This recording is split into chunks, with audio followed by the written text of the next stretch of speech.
Public ప్లేసెస్‌లో heavy loud sounds పెడుతూ ఉంటారు కొంతమంది. సో, అలా పెట్టొచ్చా? లీగల్‌గా ఇది కరెక్టేనా? అలా చేస్తే 3 ఇయర్స్ శిక్ష పడతది అండ్ 2,00,000 ఫైన్ పడతది. ఆర్ సమ్‌టైమ్స్ 2 కూడా పడతది. ఎందుకంటే sections 51 and 63 of copyrights act ఏం చెప్తదంటే, ఎవరైనా సరే ఇట్లాంటి లౌడ్ మ్యూజిక్ పెడితే అది నాన్ బెయిలబుల్ కేస్ అయితది.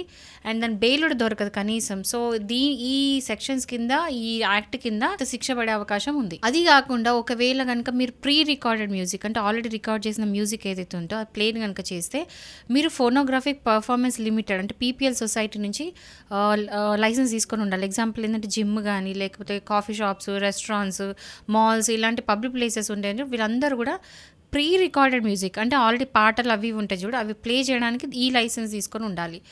ఒకవేళ కనుక లైవ్ కాన్సర్ట్స్ అవుతుంటాయి, మీకు తెలుసు కదా, మామూలు జనరల్ వేరే వాళ్ళ పాటలు వీళ్ళు సింగర్స్ వచ్చి లైవ్గా మ్యూజిక్ పర్ఫామ్ చేస్తూ ఉంటారు కాన్సర్ట్లో.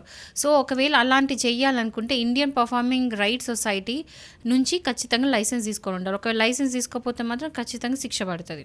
ఇది కాకుండా మామూలుగా మీరు చూస్తుంటారు కదా, ఒకవేళ లౌడ్ మ్యూజిక్ పెడుతూ ఉంటారు. సో వాళ్ళకి ఏంటంటే పబ్లిక్ పర్ఫార్మెన్స్ లైసెన్స్ అనేది ఒకటి తీసుకోవాలి.